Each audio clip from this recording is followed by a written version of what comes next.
menambah keimanan kita kepada Allah, dan semoga dengan kajian kita bisa memperbaiki hubungan kita sesama hamba Allah, terutama kepada keluarga kita. Salawat dan salam teruntuk baginda yang mulia Nabi besar Muhammad sallallahu alaihi wasallam. Allahumma salli ala sayyidina Muhammadin wa ala alihi wa sahbihi ajmain. Ahibati fillah rahimani wa rahimakumullah. Kembali kita melanjutkan pembahasan hak dan kewajiban suami istri.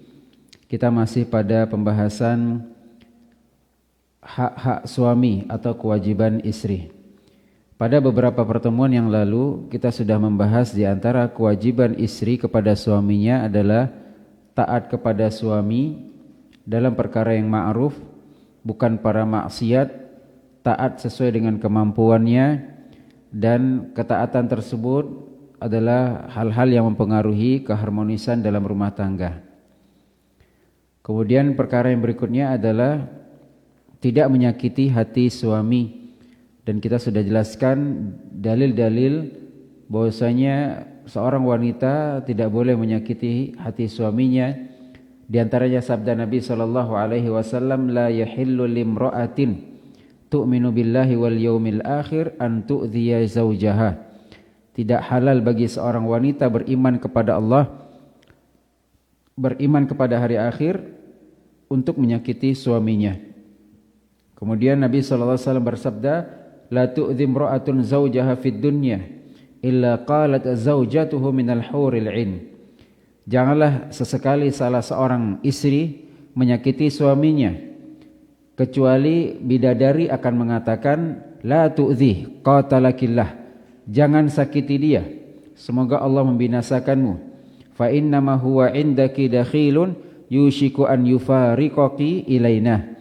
Karena sesungguhnya suamimu hanya bersifat sementara bersamamu, dan dia akan berpisah denganmu dan bergabung dengan kami.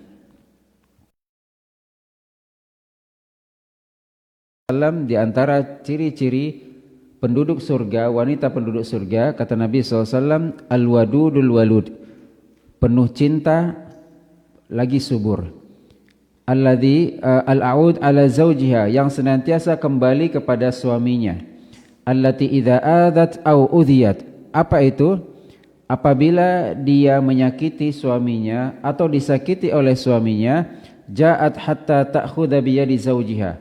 Kemudian dia segera datang kepada suaminya, mengambil tangan suaminya, thumma taqul wallahi la adzuqu ghamdan hatta tarda. Kemudian dia mengatakan, demi Allah, aku tidak bisa tidur sampai engkau memaafkanku. Hadis ini dikeluarkan Imam An-Nasai. Kemudian kita lanjutkan pada pembahasan berikutnya. Hak suami atau kewajiban istri adalah berhias untuk suami. Berhias untuk suami. Wajib seorang istri berhias untuk suaminya. Karena di antara kebaikan wanita adalah alladhi khairun nisa allati tasurruhu idza nadhar. Sebaik-baik wanita, kata Nabi sallallahu alaihi wasallam, adalah menyenangkan jika dipandang suaminya. Dan ini maknanya umum. Apakah indah dipandang karena penampilan? Apakah indah dipandang karena ibadahnya, karena akhlaknya? Dan di sini Nabi sallallahu alaihi wasallam menjelaskan gambaran kecilnya, wa tuti'uhu idza amar. Di antaranya adalah taat kepada suami apabila diperintah. Wala tukhalifuhu fi nafsiha wala fi malihi bima yakrah. Dan dia senantiasa taat kepada suami dan tidak menentang suaminya baik dalam perkara harta ataupun dalam perkara rumah tangga. Syahid di sini adalah Nabi sallallahu alaihi wasallam mengatakan sebaik-baik wanita adalah apabila engkau melihatnya nyaman, indah untuk dipandang. Dan di antaranya indah untuk dipandang adalah tentu dengan fisiknya, tentu dengan penampilannya. Ya. Nabi sallallahu alaihi wasallam menjelaskan tentang bagaimana seorang wanita bisa menenangkan hati suaminya. Dan Allah Subhanahu wa taala telah jelaskan di antara Allah ciptakan wanita litaskunu ilaiha, agar engkau para suami tenang bersama istrimu. Dan di antara tenang di sini adalah dengan penampilannya. Seorang apabila penampilannya menarik, wangi, indah untuk dipandang, maka kita tenang. Tapi kalau penampilannya berantakan, penampilannya tidak karuan, kemudian aromanya juga tidak sedap, maka tentu tidak nyaman suaminya berada di sisinya. Dan lihat Waqi' meriwayatkan dari Bashir bin Ibn Salman, dari Ikrimah, dari Abdullah bin Abbas. Abdullah bin Abbas beliau mengatakan radhiyallahu an, inni uhibbu an atazayyana lil mar'ati. Aku suka untuk berhias untuk istriku. Kata Abdullah bin Abbas, aku benar-benar suka untuk berhias untuk istriku. Kama uhibbu an tatazayyana li. Sebagaimana aku pun ingin dan berharap istriku berhias untukku. Kemudian beliau membacakan firman Allah, walahunna mithlul ladzi 'alaihinna bil ma'ruf. Dan para wanita memiliki hak yang seimbang dengan kewajibannya dengan cara yang ma'ruf. Athar ini dikeluarkan oleh Imam Ibnu Jarir dan Ibnu Abi Hatim. Syahid di sini adalah bagaimana kita seorang suami ingin agar istri kita menarik, agar istri kita berpenampilan bagus, agar istri kita indah dipandang, maka diantaranya adalah dengan kita berikan fasilitas. Kita berikan pakaian yang baik, kita berikan mungkin skincare-nya, kita berikan fasilitas dia, misalnya andai kata kulitnya rusak, kita berikan lotion dan seterusnya. Artinya adalah bagaimana seorang ingin istrinya berpenampilan menarik kalau dia tidak memberikan fasilitas. Begitu pula sebaliknya, bagaimana seorang bisa berharap istrinya berpenampilan menarik kalau dia sendiri berpenampilan acak-acakan, tidak karuan. Maka harus seimbang.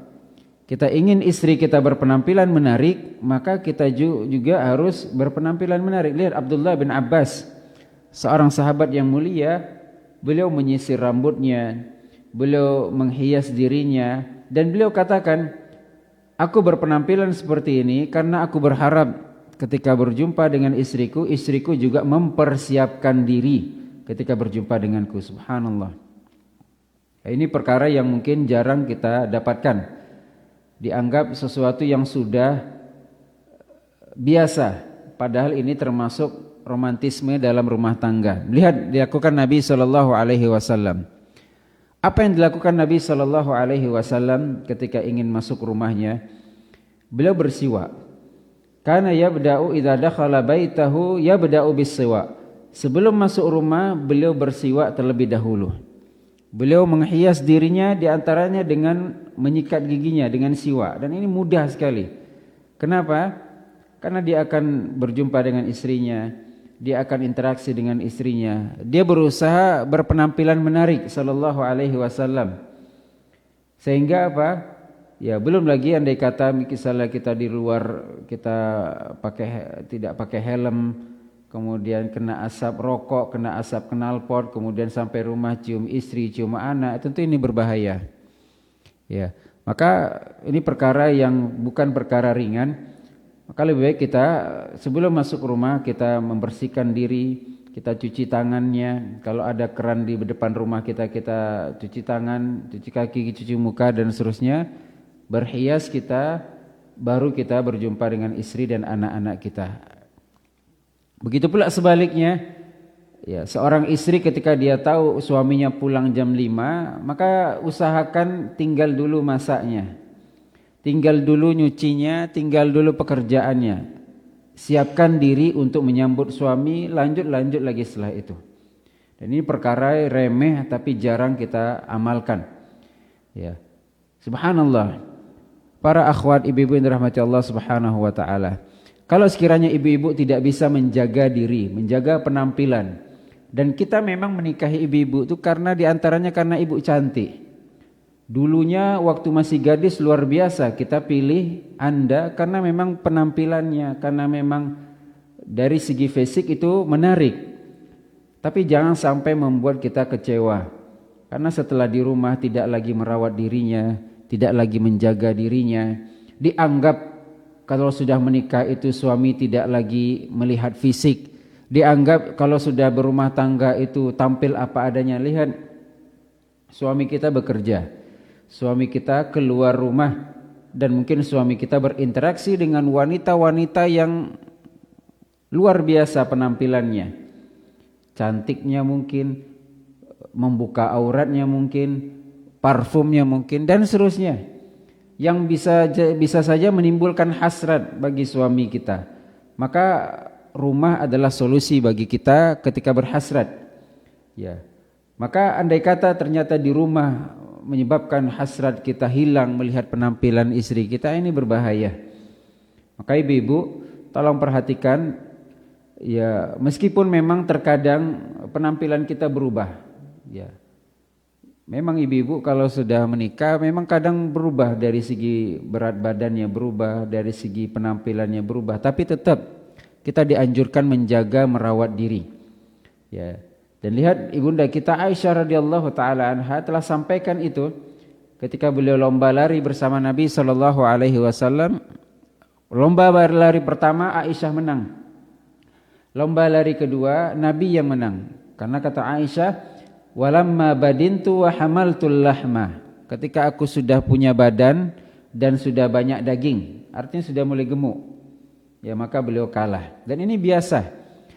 Tapi dengan kita berusaha merawat diri, berusaha menjaga kesehatan, berusaha berpenampilan menarik, sehingga itulah ibadah yang kita lakukan. Lihat ibu-ibu, bukan hanya sekedar menjaga suami, tapi ada ibadah yang besar, yaitu agar suami tidak berdosa, agar suami tidak melirik perempuan lain, agar suami cukupkan dengan kita saja.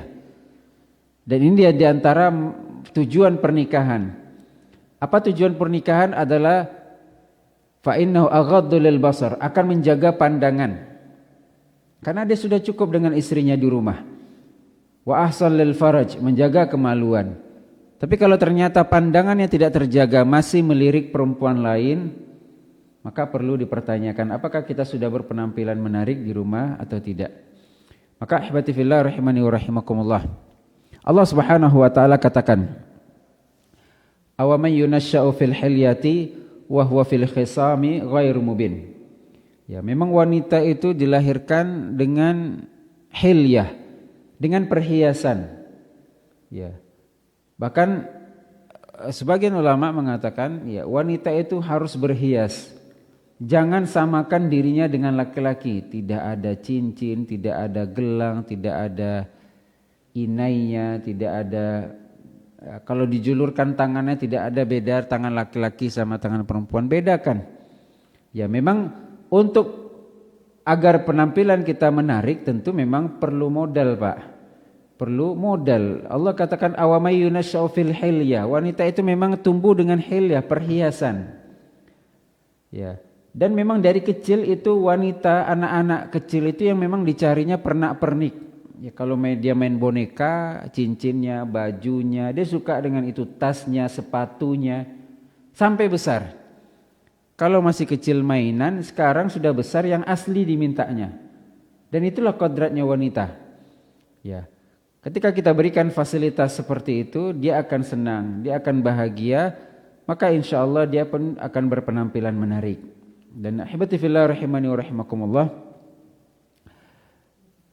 memang sebagian ibu-ibu mengatakan kami repot Ustaz, kami masak, kami capek, kami nyuci. Benar, semuanya benar dan kami hargai dan kami apresiasi usaha yang ibu lakukan. Tapi ingat, bapak-bapak bagaimanapun dia bekerja, bagaimanapun tetap dia ingin mencari wanita yang berpenampilan menarik. Kalau ibu tidak bisa berpenampilan menarik, ya dikhawatirkan bapak-bapak tidak betah di rumah. Dia pergi ke warung, dia pergi ke kafe atau jalan sama temannya, karena mungkin banyak wanita yang dilihat di luar rumah berpenampilan menarik. Atau ibu-ibu terkadang berpenampilan menarik itu kalau hendak keluar rumah. Ketika di rumah biasa saja. Tapi kalau sudah keluar rumah, subhanallah, dandannya lama. Dan subhanallah, tampilannya menarik. Ternyata tampilan itu hanya untuk orang lain. Sementara kita berhias untuk suami kita. Apa guna seluruh manusia ini suka dengan penampilan kita kalau suami tidak suka? Sama juga bapak-bapak, kita berpenampilan agar istri kita suka.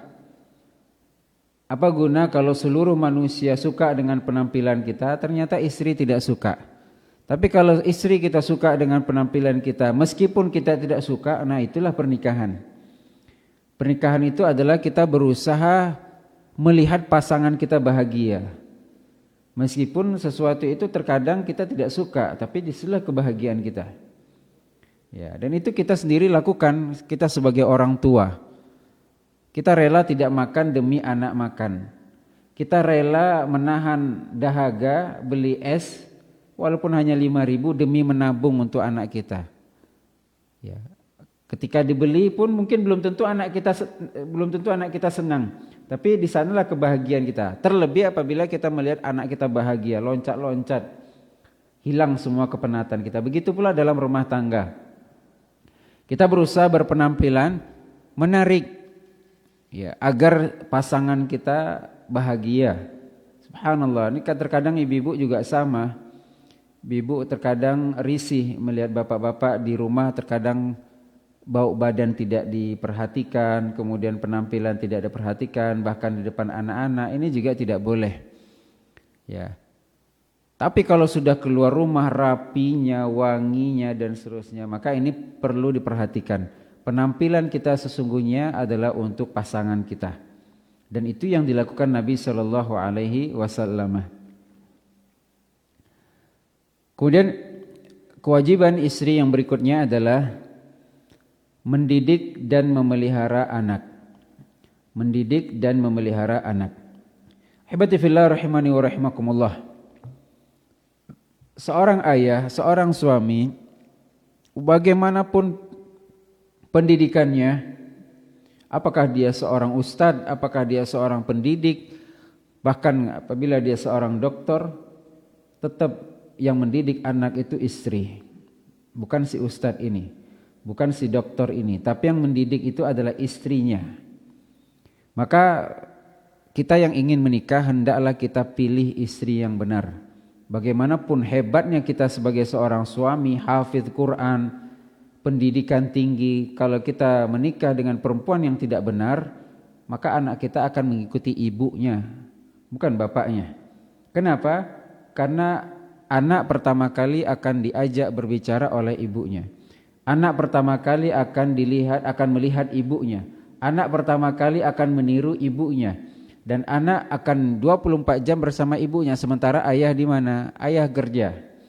Ayah di mana? Ayah ternyata didik orang lain, anak orang lain. Sementara anaknya dididik sama ibunya. Maka wajib seorang wanita berpendidikan tinggi. Tidak mesti kuliah. Kita katakan wajib bagi seorang wanita berpendidikan tinggi, tidak mesti kuliah. Apa pendidikan tinggi? Tahu dia apa hak sebagai seorang muslim, tahu dia apa hak-hak Allah atas dirinya, tahu dia bagaimana mendidik seorang anak, tahu dia mengajarkan Al-Quran, tahu dia bagaimana adab. Ini pendidikan tinggi. Ya, tidak kita katakan di bangku perkuliahan, ini belum tentu juga ada di bangku perkuliahan. Dan kita sempat, Masya Allah, ketika perpisahan TK anak-anak kita kagum dengan guru-guru TK, yang mungkin guru-guru TK tersebut tidak kuliah, hanya mungkin tamat pondok dan seterusnya. Tapi bisa mendidik anak-anak kita lebih hebat daripada ayahnya, daripada orang tuanya yang mungkin berpendidikan tinggi. Ya. Dan kita lihat subhanallah guru-guru TK itu luar biasa. Anak-anak nurut dengan mereka, hafal dia. Tapi kalau ayahnya yang ngajarin, ibunya ya walaupun sarjana itu belum tentu. Maka ini maksud saya berpendidikan tinggi adalah dia beradab, dia beretika, dia faham agama meskipun tidak sarjana. Karena dikatakan al-ummu madrasatul ula, ibu adalah sekolah pertama bagi anak. Ibu adalah sekolah pertama bagi anak, bukan ayah. Subhanallah, kita lihat para ulama, banyak dari mereka yang menjadi ulama itu bukan karena pendidikan ayahnya. Bahkan kebanyakan mereka juga tidak punya ayah, dilahirkan dalam kondisi yatim atau yang lainnya. Seperti Imam Bukhari, Imam Syafi'i, imam-imam yang lainnya banyak tidak punya ayah. Bukan berarti subhanallah ayah tidak penting, ya. Dan kita lihat berapa persen dari ustadz yang anaknya ustadz. Kita sudah banyak ustadz kita, berapa persen ustadz kita yang kita kenal anaknya juga seorang ustadz? Tidak banyak. Bahkan para ulama sudah. Syekh Shalih Fauzan, siapa nama anaknya? Enggak tahu kita. Syekh Muhammad ibn Shalih Al-Utsaimin, siapa nama anaknya? Allahu a'lam. Tapi kalau Syekh Abdul Razak, ayahnya Syekh Abdul Muhsin. Ya, hanya Syekh Abdul Muhsin mungkin yang anaknya jadi ulama juga, Syekh Abdul Razak. Tapi bukan berarti tidak baik Syekh Muhammad ibn Shalih Al-Utsaimin anaknya tentara. Dan ini juga tidak mengurangi kemuliaan seorang ayah dalam artian seperti ini. Anak itu beda-beda. Ya, gini kita berbicara lain, anak itu beda-beda, cita-citanya beda, kemudian hasratnya, obsesinya berbeda. Maka seorang ayah tidak boleh paksakan anaknya untuk melanjutkan cita-citanya yang gagal. Kita ulangi, tidak boleh seorang ayah memaksakan anaknya untuk melanjutkan cita-citanya yang gagal. Dia dahulunya di pondok pesantren, ingin menghafal Quran, ingin jadi ustadz dan seterusnya, ternyata gagal karena faktor ekonomi dan seterusnya. Akhirnya dipaksanya anaknya untuk pondok pesantren, untuk jadi ustadz dan seterusnya. Belum tentu itu baik. Walaupun itu termasuk ikhtiar kita sebagai seorang ayah, benar. Ya. Bahkan ini sekarang ini sedang hangat pembahasan apakah menjadikan anak masukkan pondok pesantren itu termasuk pendidikan yang terpadu atau tidak. Terkadang anak-anak masuk pondok pesantren tertib, disiplin luar biasa. Tapi hanya ketika di pondok saja. Ketika liburan tidak ada, ibadah tidak ada, akhlak jauh. Tapi ketika anak-anak full day atau anak-anak SMA umum, SMP umum yang memang hidup bersama orang tuanya, yang ke masjid sama ayahnya, itu luar biasa kita lihat kan hasilnya. Tapi tidak semua ya. Tapi ini sedang perbincangan. Kenapa? Karena anak-anak mungkin di fase itu fase mencontoh. Nah, maka seorang ayah dilihat, kalau dikiranya anak ini skillnya tidak menjadi seorang ustadz, tidak perlu dia paksakan. Andai kata dia ingin menjadi tentara, menjadi polisi, menjadi dokter, tapi yang jelas dia tetap paham agama. Dan memang di Saudi seperti itu. Walaupun dia tentara, tapi memang taman SD itu sudah hafiz Quran semua. Sisanya nanti baru kemana-mana dia. Ya, kalau kita kan tidak, kalau tidak pondok tahfiz ya sulit untuk menghafal Al-Quran. Nah, maka di sini seorang ibu yang memberikan pandangan dan tauladan. Andai kata kita mendidik anak yang masih balita agar menjadi anak yang saleh dan salehah, tapi kita tidak memilih ibu yang baik. Maka Nabi SAW katakan takhayyaru linutafikum. Pilihlah di mana engkau akan letakkan spermamu atau air manimu. Di mana engkau akan meletakkan benih janinmu. Jangan sembarang wanita. Tazawwaju al-wadud al-walud tunkahul mar'atu li arba'in limaliha wa lihasabiha wa lijamaliha wa lidiniha. Wanita dinikahi biasanya karena 4 faktor. Cantiknya, kedudukannya, hartanya, nasabnya, agamanya. Fadfar bidzatid din, pilihlah yang baik agamanya. Taribat yadak, niscaya engkau akan beruntung. Maka Nabi SAW katakan, kullukum ra'in wa kullukum mas'ulun an ra'iyyatih. Setiap kalian adalah pemimpin dan setiap kalian akan dimintai pertanggungjawaban atas apa yang dia pimpin. Wal mar'atu ra'iyatun fi baiti zawjiha wa hiya mas'ulatun an ra'iyatiha. Dan seorang istri pemimpin di rumah suaminya. Apakah dia juga pemimpin, suami juga pemimpin? Tidak. Tapi maksudnya ketika suami tidak ada, dialah pemimpin. Wa hiya mas'ulatun an ra'iyatiha, dan dia akan dimintai pertanggungjawaban bagaimana cara dia memimpin. Harta suaminya, apakah telah ia jaga atau tidak? Anak suaminya, kita katakan anak itu anak suaminya walaupun dia yang melahirkan. Tidak boleh dipukul, tidak boleh ditelantarkan. Subhanallah, ini sebagian ibu-ibu kita melihat dengan mudahnya dia marahi anak, dengan mudahnya dia pukul anak. Akhirnya anak akan ngadu sama ayahnya, lari sama ke ayahnya dan seterusnya. Ini bahaya. Maka walaupun itu anak kita ibu-ibu, tapi tetap itu amanah dari Allah. Dan Allah tidak berikan hak kepada kita untuk memukul. Walaupun itu anak kita, apalagi anak orang, tidak boleh dipukul. Jangan dibentak juga. Karena anak kecil ini tidak ada yang dia ketakuti. Anak bayi tidak ada yang dia takuti. Ada harimau, ada ular pun dipegangnya mungkin. Yang dia takuti hanya suara teriakan. Yang dia takuti hanya bentakan. Kalau kita biasa membentak, anak kita akan membentak adiknya. Kita bentak dia, kita hardik dia, kita paksa dia, dia akan jadikan itu pola pendidikan. Di mindset dia begini cara memerintah. Dia akan perintahkan adiknya seperti itu. Dan tidak heran kita kakak beradik berantem. Karena pola tadi. Tapi kalau kita perintahkan dengan lembut, maka dia juga akan ajarkan adiknya dengan lembut. Dia akan ajarkan orang lain dengan lembut. Maka tak heran ketika ada anak-anak yang mungkin aktif ya, sering berantem. Perlu dipertanyakan bagaimana pola pendidikan di rumah. Apakah ayahnya sering pukul? Ibunya sering mukul? Ya. Bisa saja bagi dia inilah metode pendidikan dengan cara pukulan. Masalah akan selesai dengan memukul. Maka ini perlu diperhatikan.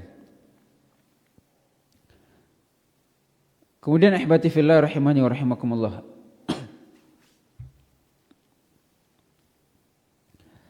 Dalam sebuah hadis Nabi sallallahu alaihi wasallam mengatakan tentang mimpi Nabi sallallahu alaihi wasallam,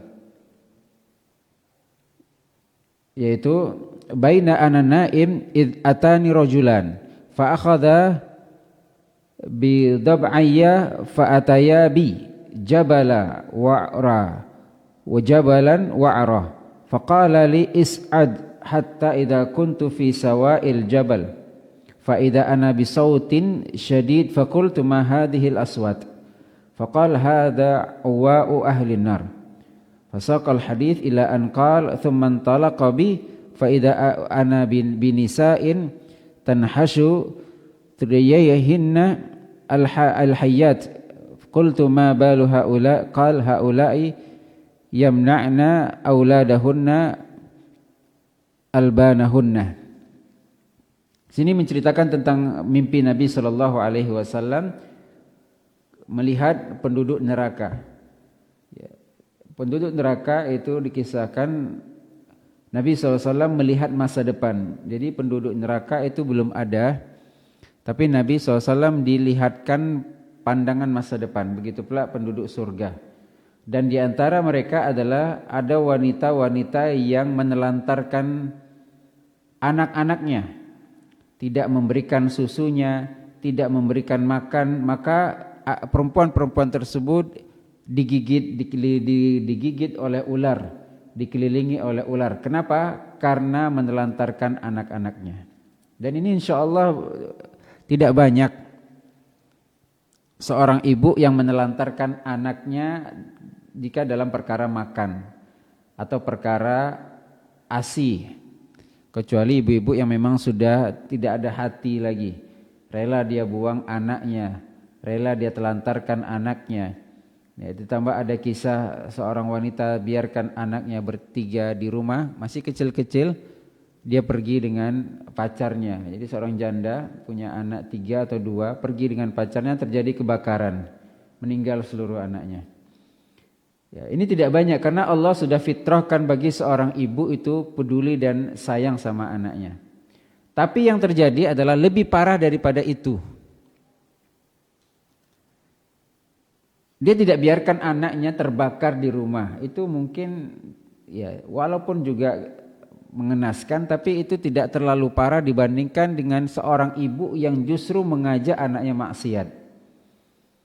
Diajarnya anaknya joget-joget, dipakaikannya anak perempuannya pakaian-pakaian seksi, pakaian-pakaian ketat, diajaknya, diperintahkan anaknya, disuruh anaknya cari pacar. Naudzubillah, ini lebih bahaya daripada wanita tadi. Ya. Kenapa? Karena dia yang menelantarkan. Ketika anaknya ingin baik, dilarang oleh ibunya.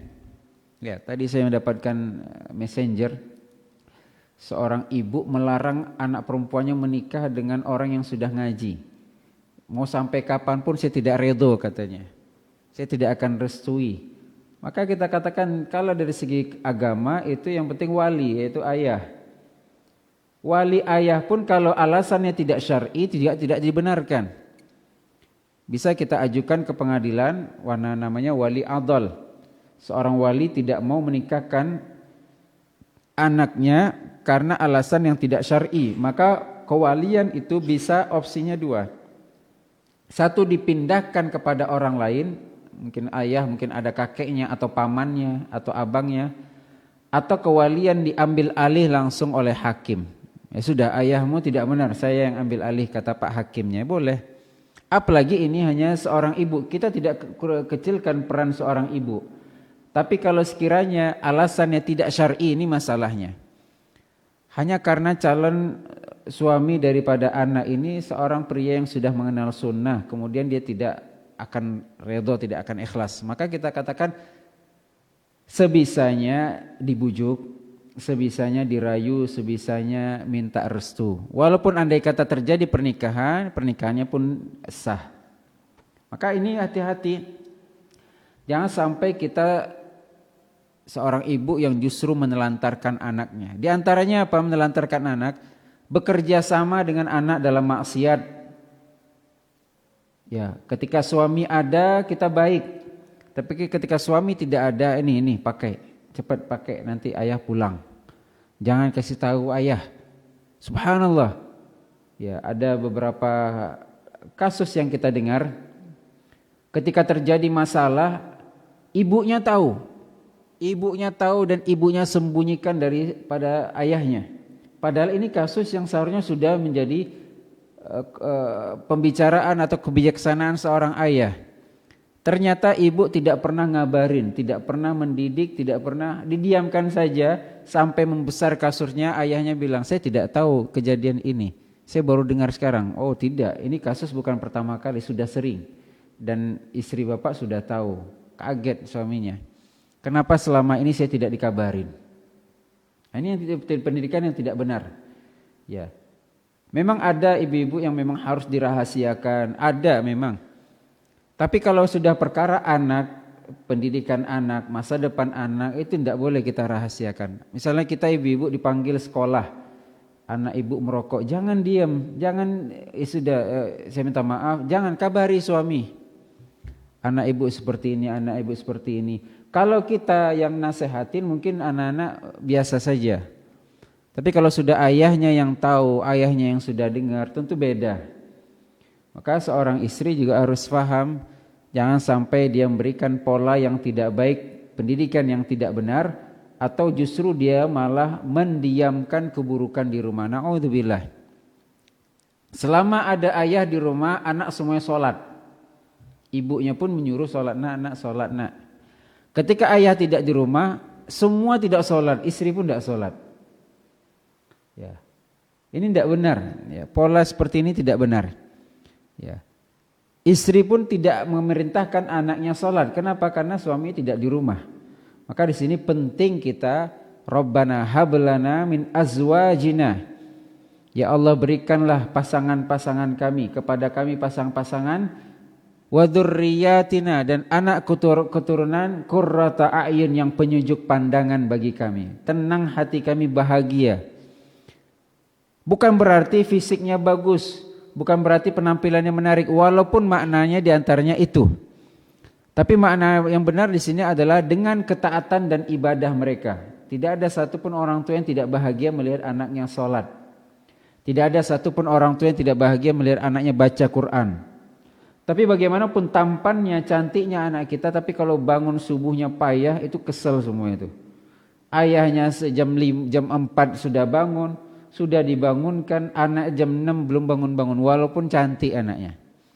Anak gadis tidak bantu emaknya masak, walaupun cantik luar biasa, jadi kembang desa, maka tidak akan menjadi penyejuk pandangan bagi orang tuanya. Tapi andai kata anaknya penampilannya biasa, bantu emaknya nyapu, bantu emaknya nyuci piring, bantu ayahnya nyuci mobil, itu akan menjadi qurrata a'yun. Waj'alna lil muttaqina imama, dan jadikanlah kami pemimpin bagi orang-orang yang bertakwa. Bagaimana kita mendapatkan pasangan yang qurratu a'yun kecuali kita menjadi qurratu a'yun bagi pasangan? Bagaimana kita mendapatkan anak yang qurratu a'yun kecuali kita orang tua menjadi qurratu a'yun bagi anak-anak kita? Dan bagaimana kita bisa menjadi pemimpin bagi orang bertakwa kecuali kita bisa menjadi rakyat, menjadi bawahan rakyat bagi orang-orang yang bertakwa. Kita belajar dipimpin dengan baik, taat kepada pimpinan, maka insya Allah suatu saat kita akan memimpin dan rakyat kita pun juga akan taat kepada kita. Itu diantara makna ayatnya. Allah Ta'ala alam. Sudah azan? Sudah. Mungkin setelah azan kita buka tanya jawab 10 menit, kemudian kita sholat. Allah Ta'ala alam.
Alhamdulillah, wassalatu wassalamu ala rasulillah ba'd.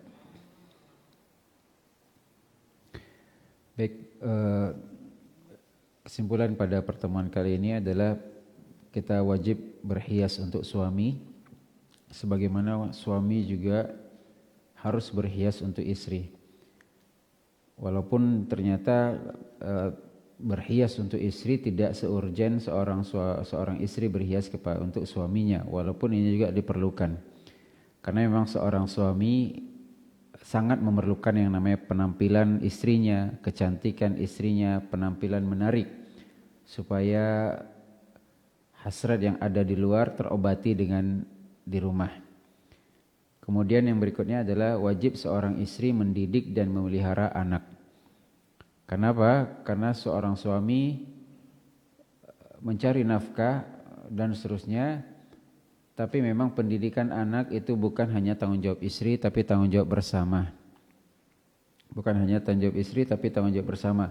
Karena Allah Subhanahu wa taala katakan, ya ayyuhalladzina amanu qu anfusakum wa ahlikum nar. Wahai orang beriman, jaga dirimu, jaga keluargamu dari api neraka. Dan ini khitab diarahkan kepada ayah, kepada seorang suami untuk dia menjaga istrinya, untuk dia menjaga anak-anaknya. Dan seorang suami lah yang akan bertanggung jawab. Yang mendidik istri, yang mendidik anak itu istri, tapi yang bertanggung jawab adalah seorang suami. Maka seharusnya ketika anak kita sudah dewasa, yang datang ke pesantren, yang datang ke sekolah itu seorang ayah. Bukan sekedar ibu yang ambil rapornya ibu, yang ada masalah ibu. Enggak, kita yang datang. Karena ini anak sudah besar, tanggung jawab kita. Jadi kalau terjadi apa-apa, kita sebagai seorang ayah bisa mengatasinya secara dini. Allah Ta'ala alam, itu poin kita pada pertemuan kali ini. Silakan jika ada pertanyaan.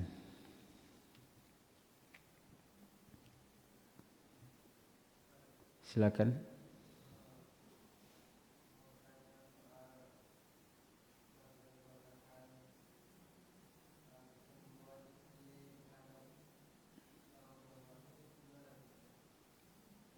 Cemburu istri kepada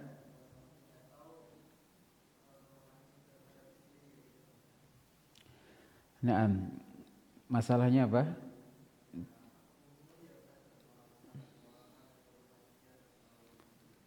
Naam, barakallahu fik. Bagaimana batasan yang diperbolehkan kecemburuan seorang istri kepada keluarga suami atau keluarga suami kepada istri? Keluarga kita, orang tua kita kah, atau kakak adik kita yang perempuan kepada istri kita? Yang pertama perlu kita fahami, cemburu itu berangkat dari cinta. Dia tidak akan rela cintanya berbagi. Dan ini menunjukkan dia cinta kepada kita, maka dia cemburu. Ini suatu hal yang kita syukuri. Kedua, kenapa dia cemburu? Dia takut. Dia takut cintanya terbagi, dia takut cintanya hilang. Dia takut ada orang ketiga. Dan orang ketiga ini bisa orang lain, bisa keluarga sendiri. Maka tugas kita sebagai seorang suami atau sebagai seorang anak, pastikan cinta itu tidak akan pernah hilang. Jaminkan itu, walaupun saya sudah menikah, mak, saya tetap anak mak. Tidak ada yang bisa menghalangi saya menjadi seorang anak. Tetap seperti itu. Andai kata sebelum nikah kita tetap bantu orang tua 1 juta per bulan, tetap insya Allah setelah nikah saya akan tetap bantu mak. Tapi mungkin nominalnya sesuai dengan kemampuan. Doakan anak mak ini sukses, bisa tetap bantu berbakti pada orang tua. Pasti akan ada cemburu. Ditambah terkadang kita sendiri yang menimbulkan konflik. Apa diantaranya? Kita cerita, kita ngasih duit, tidak perlu. Kita cerita, kita belikan adik tadi minta belikan iPhone, terpaksa abang belikan. Tidak perlu cerita seperti itu, tidak perlu. Atau ke orang tua tadi istri minta belikan tas, emaknya tidak pernah dibelikan gitu. Makanya hal-hal seperti ini perlu kita jaga, tidak perlu kita bahas. Karena akan ada timbul cemburu, iri dan seterusnya. Ditambah masalah. Ini kita pemberian tidak boleh kita ceritakan, masalah juga tidak boleh kita ceritakan. Masalah dengan istri kita, payah mak, kenapa makan di sini? Apa ndak masak dia? Pasti marah mak. Ya, selama ini mak ndak pernah ndak masak gitu loh. Atau makan terlambat saja mak kita pasti marah. Atau sakit saja kita, dikasih apa makan suamimu itu. Ya. Maka ini hal-hal seperti ini tidak perlu kita ceritakan ke orang tua. Karena bagaimanapun masalah kecil yang kita ceritakan sampai di telinga orang tua jadi besar. Ya, selama kita bisa selesaikan sendiri, selesaikan. Dan terkadang ketika kita cerita ke orang tua bukan solusi yang dapat. Makanya ketika terjadi konflik, kalau bisa jangan cerita ke keluarga, ke orang tua, tapi cerita ke yang bisa menyelesaikan konflik. Fa in khiftum shiqaqa bainihima fab'athu hakaman min ahlihi wa hakaman min ahliha. Kalau terjadi syikok, sengketa, ribut, konflik besar, maka utuslah satu orang dari laki-laki perwakilan, satu orang perempuan. Bisa keluarga, bisa tidak, tapi yang keluarga usahakan dia bersikap objektif. Pamankah dia atau seorang yang ustadzkah di dalam keluarganya, atau orang lain yang memang paham kasus kita, ustadz kita mungkin atau siapapun orang yang kita segani. Suruh orang ini berembuk berdua. Apa masalahnya? Oh ini masalahnya. Bisa enggak dipertemukan lagi? Bisa dipertemukan. Dengan syarat ABCD. Oh sepertinya mereka sudah tidak cocok lagi, sudah banyak perbedaan ABCD. Ya bagaimana ya, sudah kita pisahkan aja baik-baik. Sudah pisah, tidak ada masalah. Tapi kalau ternyata keluarga besar yang berkumpul ribut, ini ngadu maknya, ini ngadu ayah dia, semua akan bela keluarganya. Jadi pertama kita bersyukur keluarga kita, istri kita cinta kepada kita, adik kita juga cemburu karena kita dekat sama adik kita, kita dekat sama kakak perempuan kita. Mereka merasa lebih kenal kita dibandingkan istri kita. Istri kan orang asing. Ternyata perlakuan istri tidak seperti perlakuan kakak kita kepada kita, tentu dia marah. Maka tidak perlu kita ceritakan apa yang telah kita berikan. Kakaknya semenjak sebelum kau nikah kakak selalu memberi. Setelah kau nikah kakak tidak pernah diberi. Istrimu yang kau beri. Tentu ada perasaan seperti ini. Kemudian tidak perlu kita ceritakan masalah, dan ya pemberian dan seterusnya pun tidak perlu kita ceritakan. Ya, kalau memang ternyata juga terjadi konflik, ya tidak perlu digabungkan. Ini diantara penyebab konflik adalah digabungkan istri dengan mertua, istri dengan ipar, istri dengan kakak adik kita dalam satu rumah. Ini juga perlu dihindari. Ya, karena juga akan memicu konflik dalam rumah tangga. Allah Ta'ala alam.